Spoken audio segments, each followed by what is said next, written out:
Agradecer primeiramente o convite da professora Débora, agradecer o tempo de vocês aí hoje, a indicação do César para a gente dar essa palestra para vocês, né?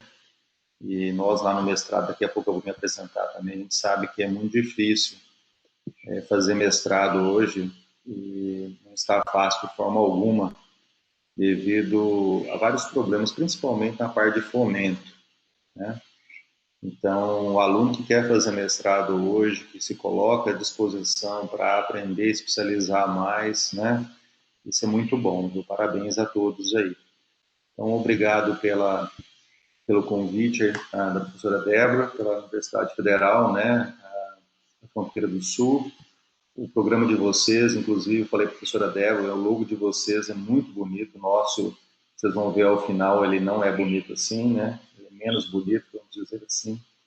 E eu vou tentar falar para vocês, então, hoje um pouco sobre imunologia do exercício em tempos de sindemia, Covid-19. E aí, pedir para vocês, né, que vocês coloquem aqui no chat também, se vocês já escutaram esse termo, imunologia do exercício, e também se escutaram o termo sindemia, né? Acho que é importante aí, a gente vai tentar apresentar esses termos para vocês aí, que são duas áreas, dois termos novos, mas principalmente imunologia do exercício, né? Essa informação, esse artigo aqui, essa notícia, ela veio dia 23/11/2020. Vou mostrar várias aqui para vocês, né?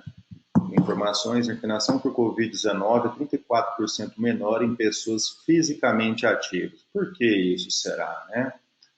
E será que só a internação ou a mortalidade também? E aí eu queria falar para vocês que no meu doutorado eu mexi com Toxoplasma gondii, né, no modelo animal chamado 67BL6, em camundongos, onde a gente treinava aerobicamente e eu criei uma forma de treinar o camundongo de forma resistida, né? E a gente verificou o seguinte: a gente verificou primeiro, a gente fez um teste de sobrevivência onde a gente tinha 4 grupos, né? 2 sedentários e 2 exercitados. E um grupo sedentário e um grupo exercitado, ele foi infectado por Toxoplasma gondii, uma dose bem baixa, via oral, depois de um mês mais ou menos de treinamento. E aqui a gente vê essa curva de sobrevivência e vocês vão perceber que o quadradinho aqui, cada quadradinho desse é uma morte, né? Tinha uns 7 no grupo sedentário e 6 no grupo exercitado, né? E vocês vão ver que ao final do experimento só sobrou um do grupo sedentário e sobraram 4 do grupo exercitado. Isso quer dizer que o exercício físico foi capaz de aumentar a longevidade, né? Mas o porquê? Num outro experimento, a gente então, fez um exercício, os exercícios, né? O mesmo protocolo com esses animais, e a gente coletou o baço, e do baço a gente tirou os esplenócitos. Depois plaqueamos isso, né, em placa, microplaca, e depois ativamos, né, com concavalina A e colocamos diferentes concentrações do antígeno de Toxoplasma gondii. E não muito surpreso, porque já tinha algo que tinha aparecido na literatura 2 ou 3 anos antes, né, sobre leishmania, apareceu que aqueles pocinhos que tinham esplenócitos de animais treinados, eles produziram pelo menos 200% a mais de interferon gama. E para quem já fez imunologia, né, interferon gama quer dizer que é uma capacidade de resposta para combater patógenos intracelulares obrigatórios. Vírus são patógenos intracelulares obrigatórios. Toxoplasma gondii, leishmania também são patógenos intracelulares obrigatórios, né? Então, talvez na mortalidade a gente vai encontrar menor também prevalência de pessoas ativas que morreram por Covid-19, né? Respeitando as faixas etárias. Uma única disserção de exercício físico pode mobilizar bilhões de células de defesa. Reintroduzir na circulação, afirma Marcelo Rodrigues dos Santos, que idealizou a pesquisa, né? Mas será o porquê? a gente vai tentar discutir na aula. Uma importante mensagem que foi deixada nessa notícia é: fique em casa, mas não fique parado. Isso é muito importante, porque ficar parado, vocês podem ter outras comorbidades, né? As pessoas, e essas outras comorbidades, como doenças cardiovasculares, o próprio diabetes mellitus tipo 2, aparecimento de cânceres ou, né, aumento do tamanho de câncer, do volume de cânceres tumores sólidos, assim por diante, pode aumentar, né? Então, a pessoa, às vezes, ficando em casa paradinho, vai evitar entrar em contato com o vírus, mas pode aumentar o risco para a morte e agravamento de outras doenças, né? Eu queria falar para vocês, essa notícia, que sedentarismo causado pela Covid-19 pode vir a causar uma nova pandemia, alerta a OMS. Então, no sentido que eu estou falando, eu queria falar para vocês que sedentarismo, em breve, deve ser considerado uma doença. E depois a gente pode até discutir o porquê que ele deve ser considerado uma doença, né? A inatividade física na quarentena pode aumentar as estatísticas de mortes, aponta estudo. Então, aqui a gente tem, nós temos estudos aqui que corroboram com isso. Antes da gente continuar a aula, eu gostaria de colocar para vocês, né, solicitar aí que vocês tentem fazer um pensamento e responder as perguntas. O que é a sindemia? Por que estudar imunologia do exercício? Posso fazer exercício se estiver gripado ou com Covid-19? Por que pessoas com doenças autoimunes devem se exercitar? Por que exercício deveria ser obrigatório para pessoas com DCNT, doenças crônicas não transmissíveis, né? Aqui a professora Débora já me apresentou, eu agradeço. Eu fiz minha graduação, eu só queria pontuar que, né, tem 3 pessoas graduadas em Educação Física. Fiz uma graduação em Educação Física, mas logo eu fiz mestrado em Bioquímica. Depois eu saí do país durante 13 meses, e nessa minha saída eu fiz também um estágio na Tufts University. Quando eu retornei, né, eu não queria fazer doutorado em Bioquímica, eu queria fazer Imunologia, então eu corri atrás disso, fazer doutorado em Imunologia. E também trabalhei como preparador físico em UPA, né, aqui em Minas Gerais, se chama Unidade de Atendimento Integrado, UAI, né? Não, bem interessante esse nome. Desde então eu passei na UFAC como professor e aí eu fui galgando, né, trilhando a minha vida profissional no meio público, né? É muito importante o meio público hoje, até porque vários de vocês, assim como eu, né, outros profissionais, vêm aí de uma impossibilidade de pagar pelo estudo, né? Bom, eu queria divulgar para vocês, nas minhas aulas, muitas vezes os alunos fazem HQs baseados, histórias em quadrinho, né? Baseados em artigos científicos de ponta. Então, eles tentam passar a mensagem do artigo científico de ponta com HQs. Está tudo disponível nessa editora aqui. Quem quiser acessar, a gente tem aqui 4 coletâneas de HQs, são de 10 a 20 HQs por coletânea, e 2 coletâneas de atividade sobre artigos sobre atividade física, né? Ligado ou não ao sistema imunológico. Então fiquem à vontade depois se quiserem baixar, fazerem trabalho de distribuir para as pessoas, né? Acho que é muito importante divulgar. Aqui são as redes sociais, o canal no YouTube que tem Desmistificando a Imunologia e o Instagram, né? E também eu estou no Spotify, e e-mail, se vocês quiserem depois entrar em contato, e o Instagram do nosso PPG, né? Deixa eu só pegar uma água aqui, pessoal. Aqui é o canal do YouTube, lá tem um curso básico inteiro de imunologia, dentre outras palestras que eu já ministrei, tá, pessoal? De março eu venho falando sobre o coronavírus, né? E desde que iniciou essa pandemia que a gente nunca tinha visto nada parecido. E desde então é importante ficar ativo. Inclusive, a professora Débora falou, né, o Cezinha, porque eu conheço ele há muito tempo, tá, pessoal? O professor César, ele vai receber a vacina em breve, e se ele for uma pessoa ativa, possivelmente ele vai ficar, ele vai ter uma resposta imunogênica melhor do que uma pessoa sedentária ou obesa, tá? Sindemia, uma sindemia ou epidemia sinérgica, né? Synergic epidemic. né? Então, é por isso que foi criado esse nome sindemia, né? Então, vem desse synergic epidemic, aqui, né? Essa epidemia sinérgica. É mais do que uma mala conveniente ou sinônimo de comorbidade. Isso aqui vem desse artigo de 2017, mas esse nome foi criado lá no início da década de 2000 ou final da década de 1990. Tá? Sindemia é uma presença de dois ou mais estágios de doença que interagem adversamente entre si, afetando negativamente o curso mútuo de cada trajetória da doença, aumentando a vulnerabilidade, que são tornados mais deletérios pela iniquidade vivenciada. Num outro artigo, a gente encontra isso de forma mais resumida. As sindemias são caracterizadas por interações biológicas e sociais. Muito importante isso. Entre condições e estados, interações que aumentam a suscetibilidade, né, de uma pessoa a prejudicar ou piorar seus resultados de saúde. Mais para frente eu vou explicar um pouco mais sobre isso. Mas o risco de morte de uma doença A, mas o risco de morte de uma doença B, ela não é a simples somatória.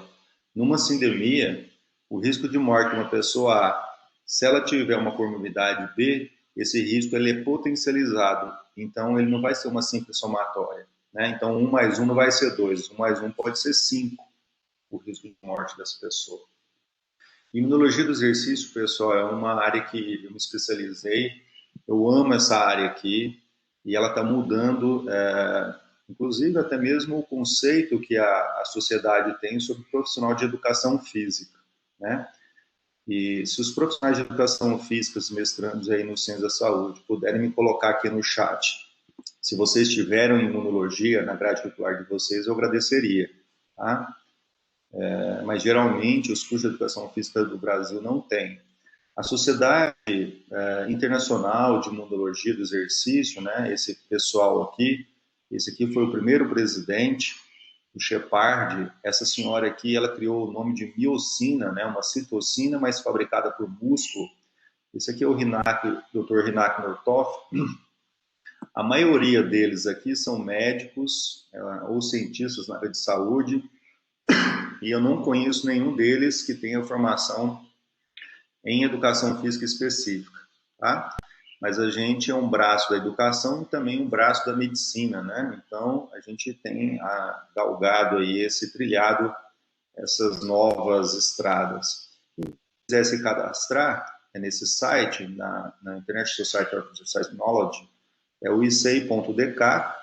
Você se cadastra, você vai ter acesso a todos os artigos que a ICEI publicou até hoje, que é a revista da Exercise Knowledge Review, né?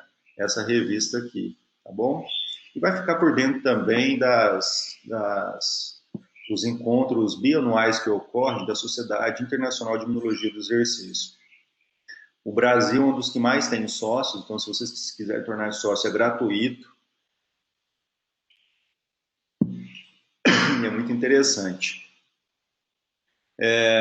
Aqui foi um simpósio brasileiro de imunologia do esporte, em 2013, eu estive presente. Em 2014, né, aqui é o Hinak Northoff, em 2014 o pessoal da Unifesp conseguiu trazer a nata da imunologia do exercício mundialmente, só não veio a Pedersen, que criou, né, o nome miocinas. E em 2013 eu fui para a Austrália, no 11º encontro do simpósio, né, de imunologia do exercício. Lá tive a oportunidade de conhecer a nata, esse pessoal, né, muito interessante. E artigos, já naquela época já tinham artigos muito bons, né, na área, né. Bom, em 2014, logo antes da Copa do Mundo, né, é bom a gente lembrar muito da Copa do Mundo, né, mas teve 2 simpósios conjuntos lá na Unifesp. O segundo simpósio brasileiro de genômica do esporte e o segundo também de imunologia do esporte. E lá se propôs até formar a Sociedade Brasileira de Imunologia, ela foi para frente, mas depois ela parou, não sei como que está hoje. Quem quiser participar, nós vamos ter um congresso, né, eu falo assim, da Sociedade Internacional de Imunologia do Exercício, em Tucson, Arizona, em 2021, tá para novembro. Eu acho que se a vacina sair, vai dar tempo, né, de ter esse congresso presencialmente. Bom, durante o doutorado eu me fiz exatamente essa pergunta, né? Eu não tive imunologia na minha grade curricular. Talvez isso, a gente tem uma formação bem eclética aqui entre vocês, né? Hoje é até engraçado você perguntar assim para um profissional na área de saúde se ele teve imunologia, porque todos têm, menos o profissional de educação física bacharelado. Geralmente ele não tem no Brasil. A gente fez uma pesquisa nas grades curriculares e encontramos somente quatro, tinham 1.103 grades curriculares, 695 a gente analisou elas completamente no Brasil, só tinham quatro grades que tinham imunologia de alguma forma, né? Hoje tem bem mais, né? A própria Unifesp Santos tem, lá na UFAC a gente implementou no curso de Educação Física, vários outros cursos já tem, né? E a gente publicou, então, esse resultado na Exercise Knowledge Review em 2013. Foi um resultado que a gente mandou, um artigo que a gente mandou em 2012, e aí publicamos em 2013, né? Importante. A imunologia, ela nasce lá em 1796 com Jenner, né? Está se falando muito de vacina, e bem recente, inclusive, essa ciência. A imunologia do exercício, esse termo, foi criado em 1980, no início da década de 1980, por alguém daquela sociedade internacional de imunologia do exercício. Então, é uma ciência bem mais nova, né? Se a gente colocar lá Exercise Immunology, eu nem coloquei Physical Activity and Immunology, né? A gente tem aí um crescimento exponencial de artigos publicados por ano. Isso aqui, esse apanhado, eu fiz um mês e meio atrás, aproximadamente, né? A Exercise Knowledge Review, que é essa revista, em 2011, inclusive o meu primeiro ano de doutorado foi 2011, eu deixei para fazer o doutorado mais velho, né? Ela publicou duas coletâneas que foram divisores de águas na imunologia mundial. Eles reuniram todos aqueles pesquisadores da NATA e pegaram todos os trabalhos possíveis e reuniram dois trabalhos. O primeiro é esse, que é um Position Statement, Part 1, né, a função imune e exercício. Aqui, todo esse pessoal que está aqui, ó, são a nata da imunologia do exercício, na época, né, em 2011, né? E o segundo é o Maintaining Immune Health, né, mantendo a imunidade, né? A saúde da imunidade também, a nata deles lá, né, da imunologia do exercício mundial. Coincidentemente, foi o ano que eu estava no doutorado, então eu pude ler os dois artigos bem devagar, né? Tinham muitos, mais de, às vezes, 400, 500 citações em cada uma dessas coletâneas, né? Falar um pouquinho de imunologia para vocês. Imunologia sempre nos arremete nos livros de graduação como se fosse um exército, né? E de fato ele é. Só que nós temos aqui a imunologia inata, que é aquilo que a gente nasce, 99% ou mais de todos os patógenos que a gente vai combater fazem parte da imunologia inata, e a imunidade adaptativa, essa que a gente tem que aprender, né, com a vida, ou com vacinação, ou com imunização ativa, é o sistema adaptativo, né? E para vocês terem uma noção, em 2008 foi descoberto, por exemplo, as células linfóides inatas, que a gente nasce com elas, mas elas lembram linfócitos. E em 2008 também foi descoberto que a gente não tinha só um linfócito, por exemplo, TSD4, que é um general do sistema imune, né? Que era o TH1 e TH2. Se descobriu também que tinha T regulatório e TH17. E de lá para cá a gente já tem o TH9, perfil TH22 e assim por diante. E durante essa aula eu vou falar muito de T regulatório, tá, pessoal? Mas quais outras funções o sistema imunológico faz, né? Quais são as funções? A gente conhece a de proteção, e os professores de graduação sempre falam isso, né? A interação antígeno-patógeno, né? Desculpa, o patógeno do sistema imune, né? Combater patógeno.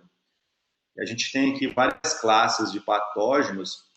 Você fez um apanhado rápido de SARS-CoV-2, há um mês e meio atrás já tinha 50 artigos, né? Aproximadamente, com SARS-CoV-2, né? 9 aqui com o Physical Exercise e SARS-CoV-2 e 41 com Physical Activity. HIV tem um monte de artigos, né? Physical Exercise tinha 51 e aqui 471. E outros vírus também. E alguns parasitos também, né? E aí coloca o Toxoplasma gondii, provavelmente vai sair dois, que é o meu e de um outro norte-americano, né? Mas imunologia aí do exercício tem aflorado bastante. Agora, pessoal, o que eu gostaria de colocar para vocês, na graduação eu já o faço, mas na pós-graduação é tão quanto importante, combate a patógeno, é a eficiência do sistema imune em reparar os tecidos para a gente não envelhecer, né? De preferência com tecido correto, não com fibrose, né?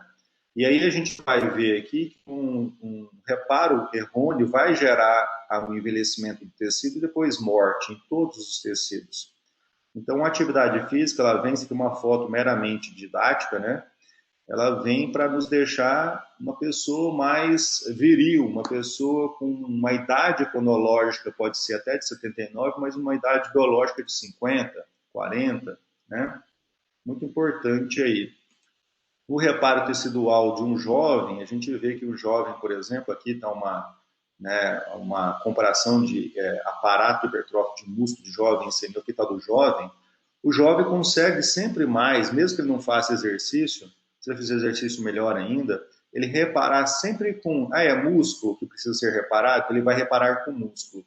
Já a pessoa idosa, principalmente se ela for sedentária e obesa, ela vai ter mais fibroblastos, ela vai ter mais células de gordura, etc. Então, o reparo que vai ocorrer aqui em músculo, ele não exatamente vai ser com músculo, muitas vezes é com fibrose, né? Regeneração muscular esquelética e impacto no envelhecimento e nutrição. Então, eu trago para vocês, por exemplo, para você reparar adequadamente qualquer tecido, não só músculo, você depende do sistema imune inato, principalmente, que é macrófago M1, pró-inflamatório, e M2, anti-inflamatório. E aí você vai conseguir, então, reparar o músculo com músculo, o fígado com hepatócito, né? As células renais lá, os rins com as células renais. E aí vem uma pergunta na cabeça da gente, mas sistema imunológico, é mocinho ou bandido? Pessoal, vai depender bastante, tá? Olha que interessante, isso aqui está no livro do Janeway, de Imunologia Básica, mas eu alterei um pouco e eu coloquei aqui regulado e desregulado. Então, geralmente, o que está em branco aqui é algo que seja considerado mocinho, ou seja, o sistema imune vai ajudar, né? Desde um agente infeccioso, se você tiver o sistema imune bem ativo, regulado, ele vai te causar proteção. Você nem vai ter a doença, a enfermidade. Uma substância inócua, quem for que é alérgico ou trabalhar com pessoas alérgicas de qualquer tipo de alergia, se ela começa a fazer exercício, ela reduz a alergia, né? Eu vou pular isso aqui, depois eu volto nele. Órgão próprio, autotolerância, isso é muito importante quando a gente está com o sistema imune regulado. Tumor, a maioria dos tumores que ocorrem na gente no dia a dia, né, a gente consegue matar se o sistema imune estiver regulado, não precisa tomar nenhum medicamento. E o exercício auxilia muito nessa regulação. Isso aqui eu adicionei nesse quadro, que é a senescência. A senescência é um envelhecimento normal esperado. A senilidade é um envelhecimento muito precoce. E o que a gente mais tem visto na sociedade são pessoas velhas, mas com uma baixa idade cronológica. O órgão transplantado é o único que está aqui desse lado, que o sistema imune regulado é ruim, né? É o bandido, porque o órgão transplantado, exceto se for de um doador com o mesmo DNA, né, gêmeos univitelíneos, eu vou ter que tomar imunossupressores o resto da minha vida. E um dos meus trabalhos que eu desenvolvi lá no Acre, piloto, foi com transplante renal e exercício. Viu, pessoal? Então é muito interessante isso, né? Bom, deixa eu passar aqui. A maioria das mortalidades no Brasil em 1930 e 2019. No Brasil, em 1930, morria muita gente por doenças infecciosas e parasitárias. Isso aqui é até engraçado, né? Porque no Brasil, em 2020, são doenças infecciosas do SARS-CoV-2 Covid-19, né?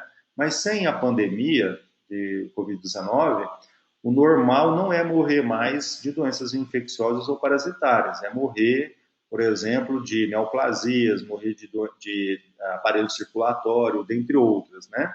Hoje, bom, inflamar é bom ou é ruim? Vai depender, pessoal. Se eu inflamar demais, aí o César vai falar na palestra dele, né? Um paciente que inflama demais, que está com Covid-19 grave, ele vai tender a morrer, tanto que o uso de cortisona, vamos dizer assim, algum medicamento, um corticosteroide, é o que tem reduzido um pouco a mortalidade para esses pacientes, né? Então, o sistema imune, ele é responsável, se estiver desregulado, ele é responsável por um monte de mortes hoje por doenças crônicas não transmissíveis. E aqui eu vou continuar, então, falando de sindemia. Esse artigo aqui, né, Covid-19 is not a pandemic. A Covid-19 não é uma pandemia. Eu até achei engraçado quando eu vi esse artigo, e aí depois eu fui ler, ele defende que é uma sindemia, porque a infecção por SARS-CoV-2, se você for diabético, obeso, se você tiver uma alergia como asma, etc., né, você pode aumentar muito o risco de morte. E eu queria acrescentar nesse grupo, que a Organização Mundial de Saúde ainda não colocou, né, inclusive em março ela não tinha colocado os obesos, só foi colocado depois do grupo de risco. Eu queria acrescentar o grupo de sedentários. Pessoas sedentárias, elas são mais susceptíveis à Covid-19 e já tem na literatura, por exemplo, a internação, menos internação, né, que eu mostrei para vocês no primeiro slide, se a pessoa é ativa, né? Então, sindemia 1 mais 1 não é 2. Os danos serão bem maiores do que isso, né? O risco de morte é aumentado, então a comorbidade Covid-19 mais comorbidades não é 2x, e sim muito maior, tá, pessoal? O sedentarismo ele tem que ser colocado em breve como doença e ser tratado como tal. A obesidade é um grupo de risco de diabetes tipo 2, né, doença inflamatória, mais de 13 tipos de câncer são evitáveis ou reduz risco com exercício físico, né? E todos têm uma coisa em comum, inflamação sistêmica, crônica sistêmica. Como atuar? Políticas públicas, né, em massa para reduzir essas comorbidades, tá, pessoal? É muito importante. Isso tem vários artigos. E aumenta a atividade física, uma dieta equilibrada é muito importante. Se não tiver algum nutricionista, que é muito importante, a dieta hoje para o sistema imune. E gerenciamento de estresse, então, psicólogo, psicanalista, né, psiquiatra, é muito importante também o gerenciamento de estresse. A pessoa se engajar, e seja em meditação, seja numa igreja, né, é importante que ela reflita sobre ela mesma para se equilibrar, ter um maior equilíbrio. Inclusive, ela vai equilibrar mais o sistema imune dela, tá? Imunologia do exercício. Então, agora, vocês vão ver um monte de artigos que hoje colocam a imunologia do exercício como uma das ciências dentro do desporto que mais cresceu nos últimos 10, 15 anos, né? E que vem mostrar para a saúde, para o profissional de educação física, que a saúde é muito importante, esse manter ativo é extremamente importante. Exercício é a polipílula verdadeira. Esse artigo foi publicado em 2013 e ele traz 534 referências bibliográficas, né?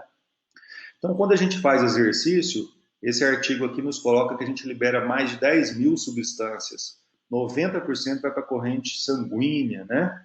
E aí chamar a atenção de vocês que a nossa principal glândula que a gente tem no corpo não é a hipófise, não é essas glândulas que estão nos livros de fisiologia. Mas se você for uma pessoa ativa, a principal glândula que você tem no seu corpo é o músculo. E se você não se exercitar, infelizmente você não vai estar atuando nessa glândula e essa glândula vai desenvolver doença, que é o sedentarismo, que vai aumentar o risco das outras doenças inflamatórias, né?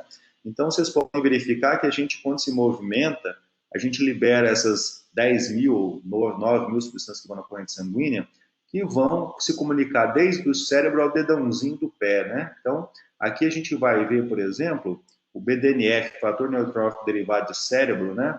Do brain, do cérebro, e a gente vai verificar também várias citocinas anti-inflamatórias, por exemplo. A IL-10, o receptor antagonista de L1-beta, o receptor solúvel de TNF-alfa, né? Então, por exemplo, uma pessoa que tem Crohn, que é uma doença autoimune, ela vai ter que tomar um MAB com anticorpo monoclonal, e um dos MABs que ela pode vir tomar é um anticorpo que se liga em TNF-alfa.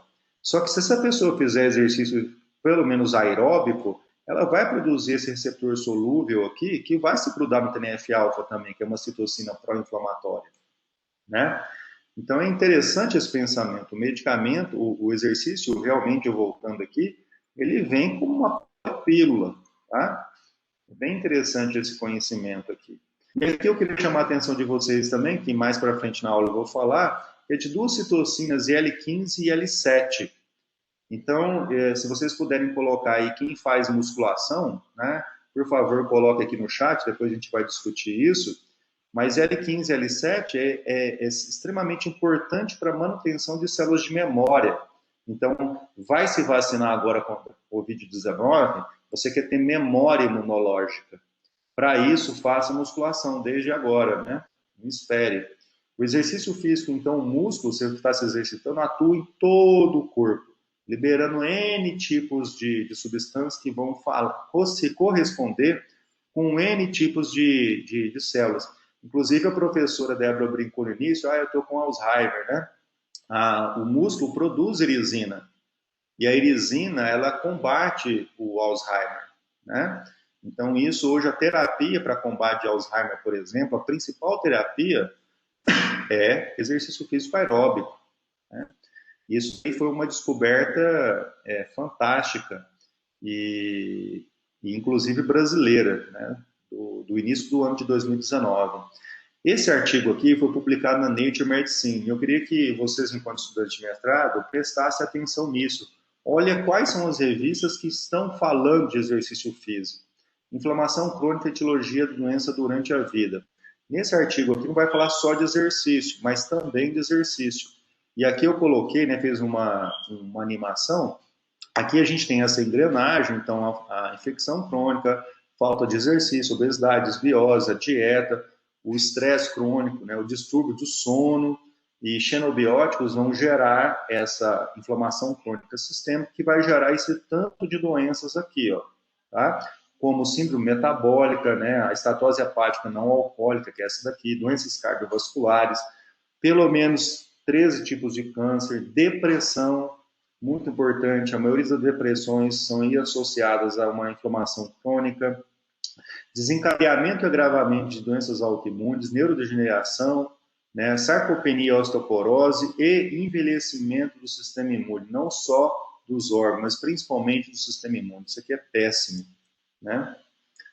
E aí a gente tem aqui, alguns têm se tentado encontrar marcadores, né? E então a gente vai perceber aqui que um dos marcadores, a gente não tem na inflamação crônica marcadores tão certinho, mas o TNF-alfa, por exemplo, é um possível marcador de inflamação crônica aqui, né, que a gente vai poder utilizar para saber se a pessoa está inflamada ou não. A pessoa inflamada geralmente tem 4 vezes mais a 6 vezes mais TNF-alfa na corrente sanguínea. É tão sério essa parte do exercício que quando a gente pergunta para alguém, né, quando que você deve se exercitar, e eu vou fazer essa pergunta depois para vocês, nesse paper aqui coloca assim, ó, a atividade física aqui pode influenciar o sistema imunológico da mãe e esse pode influenciar a programação do sistema imunológico da prole, levando potencialmente um fenótipo mais pró-inflamatório se a mãe for sedentária. Tá? Então, a falta de atividade física pode influenciar as doenças que a criança vai ter quando ela for adulta. Olha onde a gente está falando de exercício físico, né? Então, quando devemos nos exercitar? Na realidade, a nossa mãe deve fazer por nós, né? Começar a nos exercitar. Bom, eu vou falar um pouquinho aqui para vocês agora, esse artigo de 2009, mas é muito bom. Ele é de um aluno do Simpson, que é um pesquisador em imunossenescência lá no Texas, né? Nos Estados Unidos, e eles pegaram e treinaram pessoas, treinaram não, fizeram uma única sessão de bicicleta. Aqui o basal e aqui a sessão de bicicleta. Isso aqui é citometria de fluxo, né? Se vocês não estão ainda não sabem disso daqui, né? Mas eu vou tentar resumir para vocês. A citometria de fluxo, ela consegue nos dar um perfil exato de uma célula. Não falar assim, é um linfócito. Com a citometria de fluxo, você fala um linfócito TCD8 regulatório, é um linfócito TCD4 do perfil TH1, você consegue saber. É um linfócito de memória efetor, olha aqui, ó. É um linfócito de memória efetor, é um linfócito de memória, é um linfócito TCD8 central de memória, ou naive, que nunca teve contato com antígeno. Então, quem for se vacinar agora, por exemplo, vocês vão desenvolver memória imunológica. Dentre as células que vão ter memória, você vai ter linfócitos B de memória, você vai ter os generais do sistema imune, que é o linfócito TCD4 de memória, então vai ter perfil TH1 de memória, e você vai ter células TCD8 de memória, né? Quando a gente faz exercício, parece pouco, mas isso aqui é em porcentagem, tá, pessoal? Nesse quadrante, nesse quadrante. Quando a gente faz exercício, essas células efetoras de memória que vão ficar como se fossem policiais vigiando os tecidos, elas vão aumentar aproximadamente em 33%, tá? Passa de 36,89 e aumenta a 11 ou 12% em cima. Então, esse tipo de célula aqui, ó, essas efetoras de memória, é o tipo que a gente quer vigiando os nossos tecidos. Se encontrar o SARS-CoV-2, vai matar ele rapidinho, né? Então, quando a gente faz exercício, logo depois o seu sistema imune fica mais vigilante. A gente chama isso de imunovigilância. Tá bom, pessoal? Bom, olha outra coisa. Geralmente, um vírus ele pode manipular o material genético da célula e tentar que se esconda uma proteína que avisa que o vírus está ali. Essa proteína é chamada de MHC classe 1. Então, ela avisa geralmente para o linfócito TCD8 que o vírus está ali, porque ela vai para a membrana e pega partes do vírus na membrana da célula, fica do lado de fora, né? E aí, o que vai ocorrer? Se esse vírus manipula para essa pessoa não expressar essa proteína, ou seja, o vírus ficar dentro de uma célula e ficar invisível para o linfócito TCD8, essa proteína, a ausência dela, ativa esse tipo de célula aqui, chamada NK-DIM. E olha a surpresa para nós. Frente a um exercício de bicicleta intenso, nesse mesmo artigo, a NK-DIM chegou a aumentar 600%, tá? De 500% a 600% comparado com o basal, a pessoa que não, né, não fez exercício físico, tá? Então, daqui para cá, aliás, né, tem um controle aqui, ó. Deu 600% o artigo coloca, né? E aqui é a NK Bright, que é aquela que não tem tanta capacidade de matar célula. A que mata as células é essa daqui, a parceira do CD8 é essa célula aqui.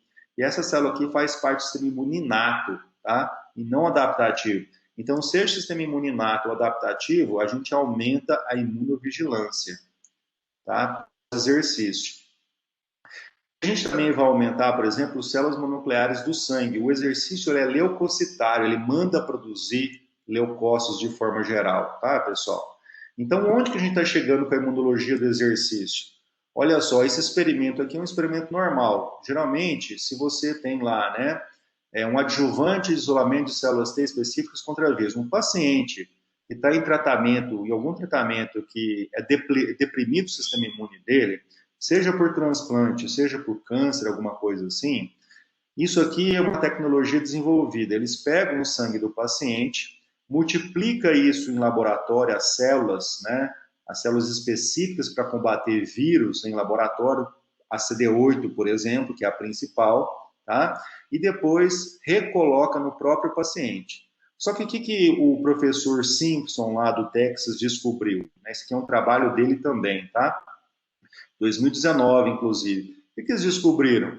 Que eu poderia exercitar a pessoa e meia hora depois coletar o sangue dela.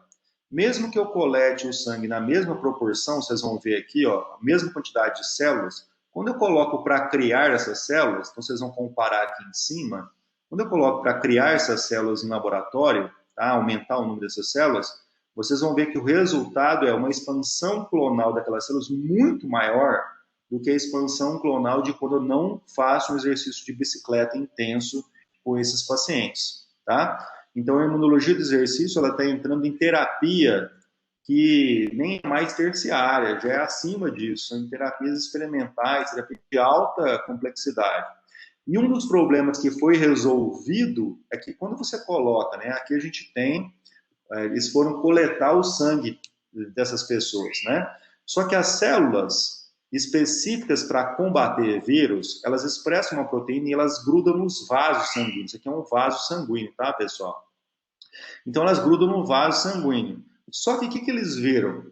Que quando a pessoa faz lá uma única sessão de exercício, como bicicleta, a 80% do VO2 máximo, por exemplo, a pessoa vai desgrudar essas células. Então, quando o pesquisador coloca a agulha aqui com a injeção para retirar as células, se ele colocar dentro aqui, mesmo sem o estimulador, essa proteína aqui é uma proteína que estimula a fabricação dessas células específicas, tá, pessoal?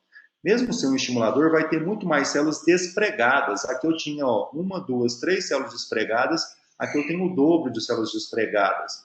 Então, na hora que ele for coletar na seringa, devido ao aumento do débito cardíaco, da pressão arterial e da força de deslizamento hemodinâmica, ele vai conseguir coletar muito mais células, né? Olha que interessante. Exercício previne os efeitos adversos da obesidade maternal na vascularização da placenta e crescimento fetal.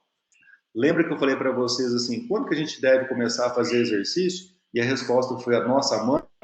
Esse estudo aqui, eles tiveram 24 camundongas envolvidas, tá? C57, BL6J. O J aqui é do Jack's Laboratory, né, que é onde produz os camundongos. E aí o que acontece? Eles deixaram 12 camundongas não obesas e 12 eles deram uma dieta altamente rica, né, em ácidos graxos. Elas ficaram obesas.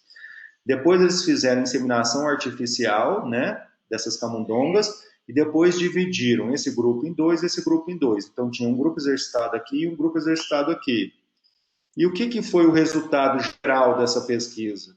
Que as camundongas, né, que se exercitaram, mesmo sendo obesas, e as que se exercitaram não sendo obesas, melhor ainda, né? Elas tiveram uma maior vascularização da placenta, justamente na parte onde alimenta o feto. Além disso, essa seção transversal aqui, ó, e geralmente o ginecologista ele coloca que quanto maior, melhor para o feto, não é bem assim, porque essa seção transversal que alimenta o feto, segundo o artigo, ela tem que estar altamente irrigada por capilares, né? Então, mesmo a camundonga obesa que fez exercício, teve, então, junto com a camundonga sedentária que não fez exercício, teve a segunda maior capilarização aqui. Então, fornecimento de nutrientes para o feto. E o que ocorreu? O feto que nasceu de camundongas obesas sedentárias, ele é macrossômico, tá? O bebê que nasceu, aliás, com peso corporal acima do normal para os camundongos 657 BL6, né? Já nasceu com resistência à insulina e glicose aumentada, tá? Então já nasceu diabético tipo 2. É muito importante que as mães façam exercício, então. Aqui é a inflamação crônica principal, causa inatividade física e obesidade, gerando N diferentes tipos de doenças, inclusive um ônus econômico enorme, né? Vide agora a pandemia, o que está acontecendo.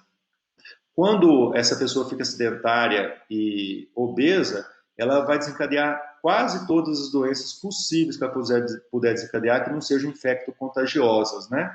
E, inclusive, vários outros problemas, como disfunção erétil, susceptibilidade a patógenos, como, por exemplo, Trypanosoma cruzi, SARS-CoV-2, Toxoplasma gondii, né, leishmaniose, leishmania, e disfunção do sistema inflamatório. Essa aqui é a principal modificação. Isso aqui é como se a gente baixasse a guarda, né? E a idade biológica é muito importante, mas a idade cronológica é muito importante, mas a idade biológica mais. Esse estudo aqui, ó, esse que é do mesmo artigo da Nature, né? Ele coloca que a incidência de doença de uma pessoa ativa, tá aqui, ó, sedentária ou obesa, frente a uma pessoa cronicamente exercitada, é a mesma. Ou seja, qual que é a idade desse cara de 90 anos aqui? Ele tem 90 anos na carteira de identidade, mas biologicamente ele tem bem menos do que isso. Ele tem a mesma idade biológica que os outros aqui que fazem menos exercício ou nada de exercício e que são obesos, inclusive, né? Interessante isso. Então, a inflamação crônica, um dos pontos que ela ativa é principalmente a inflamação do hipotálamo. E aí eu vou mostrar para vocês aqui esse artigo, né, que eles mimetizaram uma inflamação hipotalâmica. E o que acontece? Eles pegaram, então, animais, né, de laboratório, camundongos, e aqui está o tempo de vida deles, né? Em um camundongo, ele foi retirado a proteína que causa a ativação do NF-κB, que é um fator transcricional pró-inflamatório, verdinho. E em outro, eles aumentaram essa proteína, tá? O que ocorreu? O verdinho, quando você praticamente não inflama o hipotálamo, eles viveram 30% a mais do que o que inflama muito e 20% a mais do que o controle, aquele que não foi modificado geneticamente. Ou seja, não inflamar o hipotálamo é muito importante. Aqui, ó, nesse estudo que é de nutrição, né, restrição calórica, não é de exercício, mas o pensamento é o mesmo. Qual dos dois é o mais velho? Na realidade, os dois macacos têm a mesma idade, mas se você olharem a pelagem deles, esse aqui aparenta ser bem mais novo do que esse. Mas cronologicamente eles têm a mesma idade. Biologicamente não têm a mesma idade. O exercício físico ele melhora a função imunológica. Então a gente tem um gráfico de função imunológica com o envelhecimento. E aí eu vou chamar a atenção de vocês. A pessoa que é atleta de endurance, por exemplo, que treina 4, 5 horas por dia em alto volume, ele vai ter um sistema imunológico, enquanto ele fizer treinamento, uma função menor do que até mesmo um sedentário da mesma idade, que é o azulzinho aqui, tá? E ele vai ter um sistema, a pessoa que treina habitualmente, que faz exercício moderado ou na dose certa, mesmo que seja HIIT, por exemplo, ele vai ter uma função imunológica muito melhor, seja para combater um patógeno, seja para poder reparar um tecido adequadamente, né? Conhecimentos correntes nos desafios da imunologia do exercício. Então a gente tem aqui, ó, quando eu faço exercício, então, né? Aqui a gente tem quando eu não faço exercício, eu tenho um monte de modificações imunológicas ocorrendo. E quando eu começo a fazer exercício, o autor do paper aqui coloca, por exemplo, que eu reequilibro todas essas modificações aqui imunológicas. Inclusive, eu adicionei isso aqui porque o autor não colocou. Quando você faz exercício principalmente aeróbico, você aumenta muito um linfócito general do sistema imune, que é o T regulatório. Esse T regulatório é como se fosse um general da corregedoria, ou seja, se um outro general inflamar demais, ele libera substâncias, né, e faz um aparato que vai reduzir a inflamação. Muito importante, por exemplo, no combate de doenças autoimunes, como lúpus eritematoso sistêmico, dentre outras, né, artrite reumatoide, né, e assim por diante, tá? E essas citocinas aqui são as citocinas que eles estão chamando hoje de geroncinas. Então, citocinas ligadas ao envelhecimento. O que eu destacaria aqui para vocês é o TNF-alfa. Esse aqui é um vilão aí, vamos dizer assim, tá? Então, o exercício físico ele só aumenta a imunovigilância se na dose certa. E dose se arremete a medicamento. Exatamente isso, pessoal. A pessoa que não faz exercício, ela não toma o medicamento. A pessoa que faz muito, toma muito o medicamento, o exercício físico, né? As benesses. Então, quando eu faço exercício na dose certa, então 150, 300, 600 minutos por semana, exercício moderado, né? Ou 150 a 300 minutos por semana de exercício intenso, aeróbico, por exemplo, eu estou cumprindo aqui a minha carga de exercício por semana para ter uma imunovigilância, um sistema imune regulado. Se eu fizer a mais ou a menos, eu descumpro isso. Pode o exercício afetar a função imune para aumentar a suscetibilidade à infecção? Sim, pessoal, pode. Nós estamos vendo isso durante essa pandemia, né? E, direta e indiretamente, o exercício estimula a produção e liberação de cortisol. O cortisol é o principal hormônio imunossupressor. Mas como que isso ocorre? O músculo é um órgão endócrino, como eu falei para vocês, mas isso aqui está no artigo de 2008 da Pedersen, né? O músculo libera IL-6, por exemplo, frente ao exercício físico aeróbico. E o sistema imune, junto com o microbioma, junto com o sistema nervoso central, junto com o sistema endócrino, tá? Eles formam aí um quarteto que influencia a saúde do nosso corpo. E aqui eu coloquei para vocês nessa figura, adicionei, eles já tinham aqui as células adipócitas, né? Que é um órgão endócrino também, as células de gordura. Aqui eu acrescentei para vocês o músculo, que é um órgão endócrino também, que vai interferir direto e indiretamente em todos os outros sistemas, né? Então aqui a gente tem uma forma indireta, que a L6 causa a produção de cortisol, tá?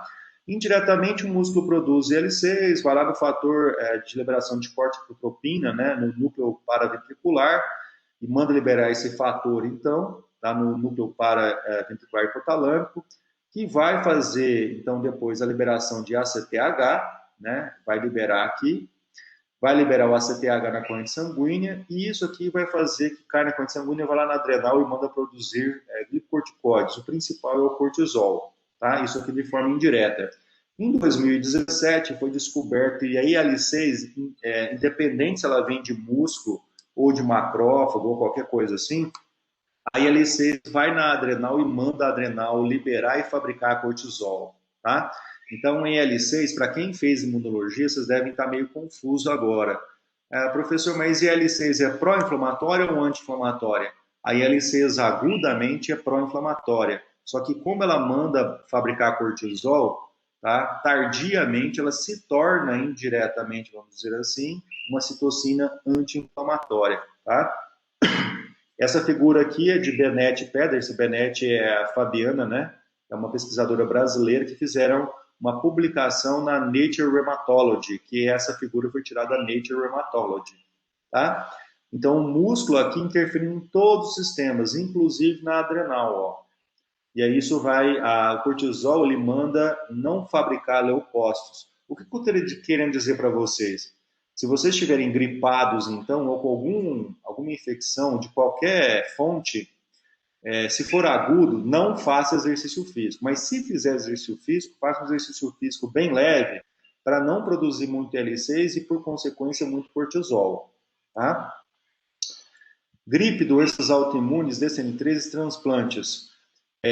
Agora, se eu tiver uma artrite reumatoide, por exemplo, que é uma doença autoimune, que um dos medicamentos utilizados, se a pessoa não tiver dinheiro ou não tiver como ter acesso, é uma prednisona, né? Uma cortisona comum aí da vida, né? Que mimetiza o cortisol. Se ela fizer exercício físico aeróbico todos os dias, além dela aumentar células T-regulatórias que são anti-inflamatórias, ela, na hora que ela faz exercício, ela vai produzir L6 e 2 horas depois ela já vai ter um pico de cortisol na corrente sanguínea, como se ela estivesse administrando nela própria, né, uma prednisona. Para conseguir manejar, gerenciar corretamente, melhor essa doença autoimune, né? Aqui é um experimento, pessoal, que foi feito com, eles mostram, né, macrófagos que receberam uma endotoxina, pessoas, né, que receberam uma endotoxina que eu vou mostrar para vocês, e aqui o músculo. E eles mostram a infecção diferente aqui. Como que é uma inflamação por endotoxina, que vai ativar macrófago e inflamação, e como que é uma inflamação por exercício, vamos dizer assim. A endotoxina, ela vai aumentar IL-6, mas o exercício também aumenta IL-6, ó, beleza. Mas a endotoxina vai aumentar TNF-alfa e L1-beta, tá? E vai aumentar os seus pares aqui também. Só que o exercício não aumenta TNF-alfa e L1-beta. O exercício, pelo contrário, ele aumenta IL-1RA, que inibe IL-1-beta, né? L1RA é um antagonista, receptor antagonista de L1-beta, e o exercício também libera IL-10.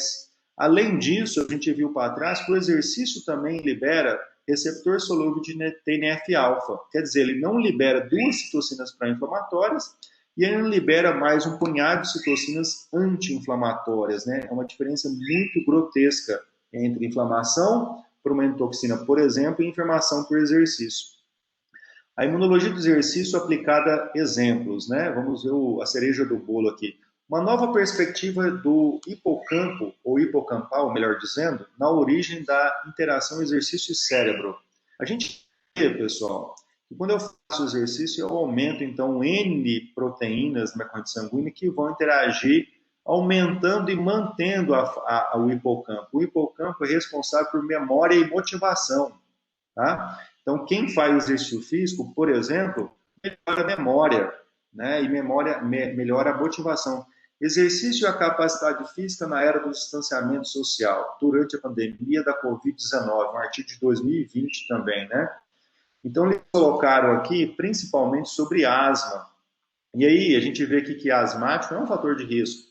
Então, eles colocaram que é importante o asmático, não só ele, né? Mas se manter ativos, ó. Olha aqui, 2020. E fizeram essas recomendações aqui. Tá? Não vou falar de todas, mas eu queria falar para vocês. Durante o exercício, a gente desidrata. O exercício pode desencadear uma reação asmática, tá? Uma crise asmática. Então, durante o exercício, a pessoa precisa se exercitar. No meu ponto de vista, não pode fazer exercício físico, devido ao que a gente viu na literatura, exercício físico intenso demais, como os HIITs da vida, que liberam lactato, então exercício físico anaeróbico lático, e se manter hidratado, porque a falta de hidratação vai causar um ressecamento da mucosa, e o ressecamento da mucosa, a pessoa asmática ela é mais sensível. Então, ela faz com que se desencadeie mais facilmente, né, essa crise asmática, se tiver um ressecamento da mucosa, tá, pessoal? Professora Débora, eu estou há 10 minutos mais ou menos de terminar, tá? Só para informar vocês.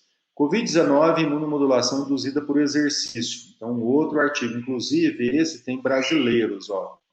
Se não me falha aqui, lá de Pernambuco, né? Paraná e Pernambuco.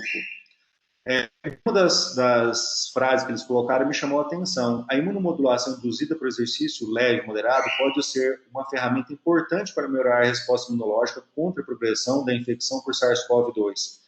E aí, inclusive, eu queria chamar a atenção, e depois eu vou passar a bola para o César, né? Mas o professor César, não sei, mas é importante fazer, talvez para esses pacientes, eu não sei se é possível fazer exercício na UTI, seja com corrente russa, seja com cicloergômetro, né? Desde que for possível fazer, seria importante, se ele não tiver entubado, porque geralmente entubado para baixo, o professor César domina isso muito melhor do que eu, né? Ele vai falar para vocês, mas o exercício físico poderia ajudar nessa recuperação do paciente. Em alguns momentos, o fisioterapeuta faz isso com pacientes internados, né? Então, vigilância é muito importante, sempre fazer exercício na dose certa. E aqui é um artigo que a gente fez mostrar para vocês, não sobre Covid-19, mas sobre câncer, que a gente publicou recentemente, 2017, 2018, né? Sobre exercícios combinados de câncer de sobrevivência de câncer de mama. Aqui um paper, efeitos do exercício físico em microambiente tumoral. Eu não vou ficar aprofundando muito, mas depois, se no futuro vocês quiserem, a gente pode se aprofundar. Mas o exercício, ele melhora tanto a eficiência do sistema imune, que ele pode simplesmente combater um tumor sólido sem precisar de medicamento. E se a pessoa tiver fazendo uso de medicamento, quimioterapia, ou no caso, radioterapia, ele pode amenizar os efeitos colaterais nocivos dessa rádio, dessa quimio, para os órgãos dessa pessoa, tá? E reduzir os efeitos colaterais. Então, isso é muito importante. Obesidade prejudica a resposta imune adaptativa contra o vírus da influenza. Veja, obesidade.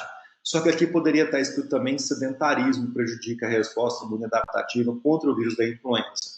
E por que eu estou falando de vírus da influenza? Porque se prejudica contra o vírus da influenza, vai prejudicar contra o SARS-CoV-2. Tá? Esse outro artigo, ele traz umas figuras bem legais, né, da Frontiers in Pediatrics, obesidade pediátrica e sistema imunológico, né? E aqui a gente vai ver uma coisa muito importante. Quando eu fico sedentário, eu tendo a ganhar massa gorda. E quanto maior o adipócito, mais leptina esse adipócito vai fabricar. E ele vai fabricar menos adiponectina. A leptina é pró-inflamatória e a adiponectina é anti-inflamatória. Então, a pessoa que é obesa, ela, por si só, o órgão endócrino dela, chamado tecido adiposo, começa a desequilibrar o sistema imune. De cara, olha, produz mais leptina e menos adiponectina. A leptina, esse desbalanço entre leptina e adiponectina, a leptina, por exemplo, quando ela se liga em qualquer uma dessas células leucocitárias aqui, ela manda a célula ficar inflamada. Já a adiponectina, quando se liga em qualquer uma dessas células aqui, manda a célula ficar desinflamada, ou seja, exerce uma função anti-inflamatória, tá? E são dois hormônios liberados por células de gordura, pessoal. Então, esse desbalanço vai ocasionar doenças, tá, pessoal? Uma disfunção do sistema imune ocasionando doenças. E aí eu pergunto para vocês, e o vírus SARS-CoV-2, Covid-19, em pessoas obesas? Se a pessoa for obesa, ela já vai aumentar o risco. E um dos motivos, ela desequilibra o sistema imunológico dela, simplesmente porque ela é obesa. Então, ela vai tender a responder mais devagar, vagarosamente, né, a mobilização para combater o SARS-CoV-2. E se ela der um azar e ela tiver alguma outra doença como asma envolvida, aí cresce mais cresce muito, né, o risco dela vir a morrer, né? Então, como fica a proteção contra patógenos e reparo tecidual de pessoas obesas? Aí, mais uma bola que eu vou passar para o professor César, eles estão conseguindo então, salvar vidas nas UTIs. Mas essas pessoas que estão sendo salvas agora, elas vão ter que reparar o sistema imune delas. E possivelmente elas vão reparar com fibrose. Então, está levando a uma grande concentração de pessoas que nunca fumaram na vida a ter doença obstrutiva pulmonar crônica. Então, vai ter que fazer exercício o resto da vida, tá? Porque daí pode até recuperar um pouco, não muito, né, daquela parte perdida no sistema respiratório, e vai desinflamar, ou seja, com o tempo, essa pessoa vai perder menos, né, essa capacidade respiratória, tá? Então, é um problema pós-pandemia que já estamos durante a pandemia e pós-pandemia, porque muitos já se infectaram, já se curaram, mas estão aí com sequela do SARS-CoV-2, né? Esse artigo aqui me chamou muita atenção em relação a crianças obesas. Eles inclusive é um artigo da Unifesp, eles avaliaram o sistema imune e interviram crianças com exercício circense.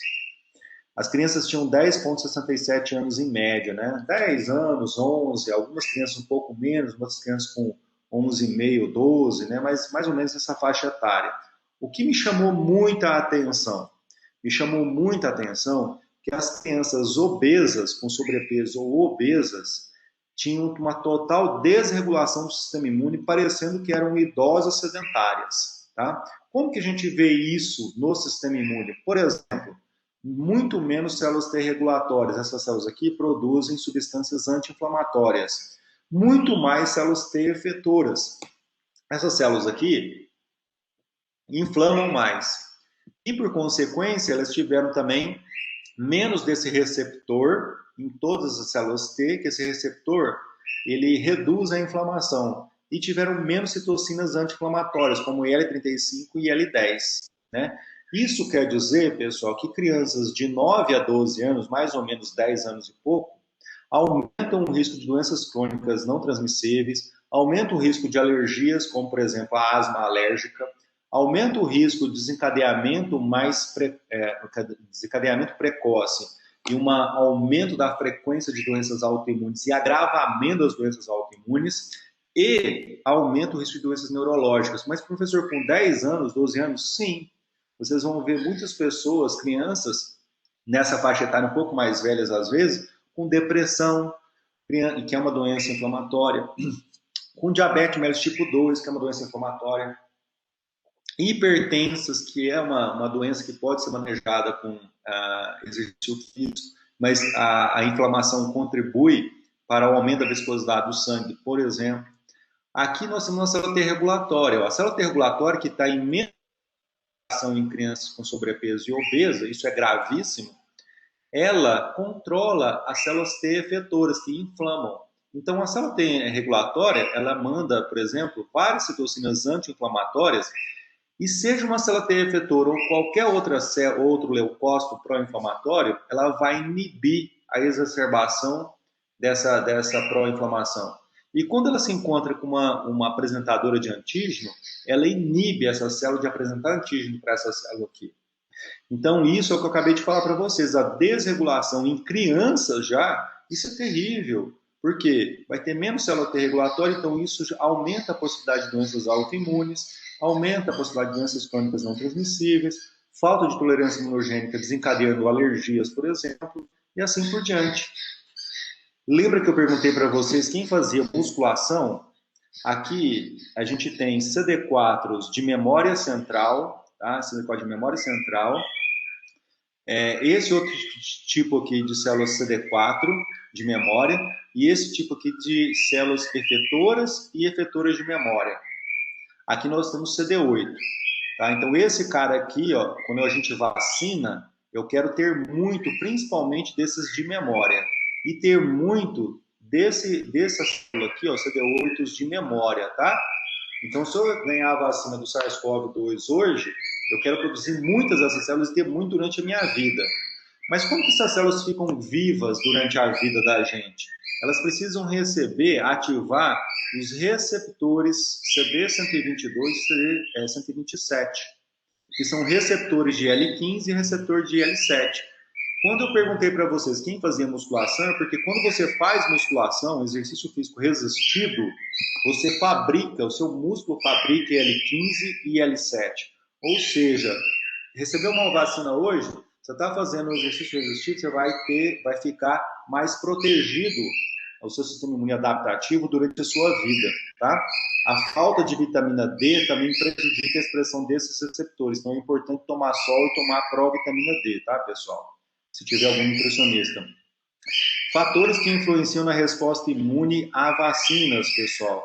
Nós temos N fatores, inclusive os fatores chamados comportamentais, o exercício físico é o primeiro. Nessas vacinas, o pessoal não está se preocupando com esses fatores aqui, por exemplo, o exercício físico. Uma pessoa que faz exercício físico cronicamente, ela pode aumentar em 200%, 300%, por exemplo, a capacidade de eficácia de uma vacina. Então, para quem é sedentário aqui no grupo, comece a se exercitar mesmo se for para receber a vacina. Porque a vacina, por exemplo, do Butantan, tem uma eficácia em torno de 50%, né? Se você fizer exercício, essa eficácia vai aumentar em você. Essa imunogenicidade em você vai tender a aumentar e durar mais tempo. Né? A de Oxford em torno de 62% a 90%, a média de 70% em torno disso. Né? Então, qualquer tipo de vacina que você tomar, essa imunogenicidade vai tender a aumentar se você for ativo, uma dieta balanceada e assim por diante. Tem vários fatores que influenciam, tá, pessoal? Exercício aeróbico agudo induz a uma mobilização preferencial de células dendríticas plasmocíticas no sangue periférico. Para os generais do sistema imune de saberem que tem ali um patógeno, tá? Seja um pedaço patógeno, seja uma vacina, ou seja um patógeno vivo, viável, ele precisa ser avisado. E células dendríticas plasmocíticas ativam outras células dendríticas e também elas ativam, né, os linfócitos TCD8. Isso quer dizer que quando eu faço exercício, eu aumento a minha capacidade de avisar meu sistema imune adquirido que ele precisa ser ativado, tá, pessoal? Isso é muito importante. Esse artigo aqui eles fizeram, ó, 20 minutos de bicicleta, 80% de VO2 máximo, retorno basal 30 minutos depois, uma mobilização preferencial de células dendríticas plasmocíticas, né? Essa célula dendrítica aqui, ela produz interferon gama que ativa tanto CD4 quanto CD8, quanto aumenta os receptores que vão avisar que o vírus, que o patógeno intracelular está ali. Ou seja, elas aumentam o exercício físico, pós-exercício físico, aumenta a imunovigilância e a apresentação de antígeno para os generais do sistema imune e todo os linfócitos ligados a essa resposta querida, tá, pessoal? Então, o que eu tenho que fazer? Me exercitar, né, pessoal? A sinalização de receptores beta-adrenérgicos também é muito importante. Então, quando eu faço exercício, eu tenho um aumento dessa sinalização e essas células aqui, ó, ligadas ao sistema imune, têm esses receptores. Então, ativam e deixam os receptores mais ativos, essas células mais ativas. Isso vai favorecer com que eu possa, né, ter um sistema imune mais alertado. Então, aqui eles concluem, né, que células T CD8 com exercício são amplamente dependentes dessa sinalização, outros subtipos, eu vou pular e aumenta a imunovigilância, que é o principal aqui desse artigo. Né? Considerações finais, pessoal. Por que estudar imunologia do exercício? Eu não estou falando aqui só profissionais de educação física, eu estou falando todos os que estudam, né, na parte de saúde. Por mais que você não seja da área de exercício, você pode estudar imunologia do exercício.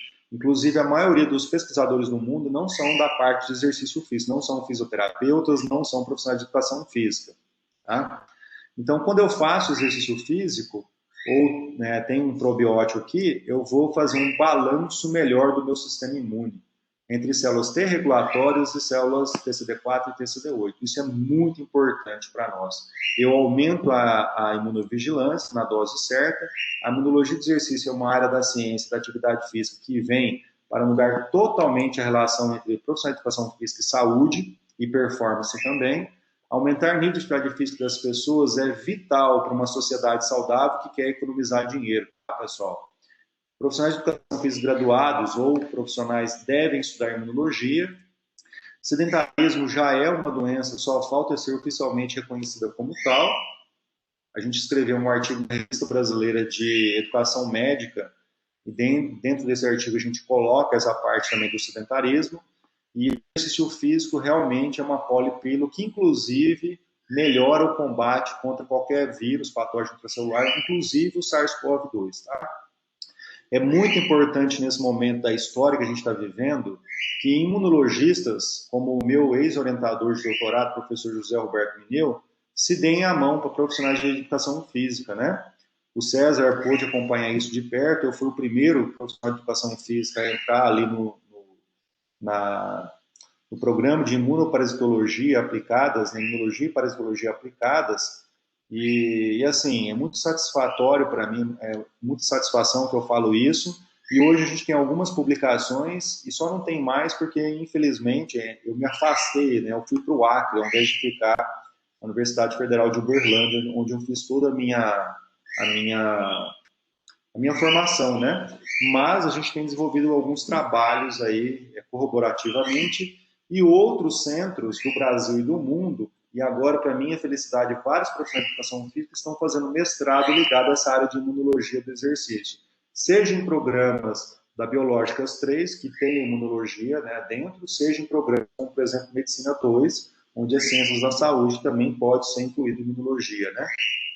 Agradecer a todos vocês pela presença aqui e passar a palavra aí para a professora Débora. Muito obrigado pela oportunidade. Desculpa passar um pouquinho do horário.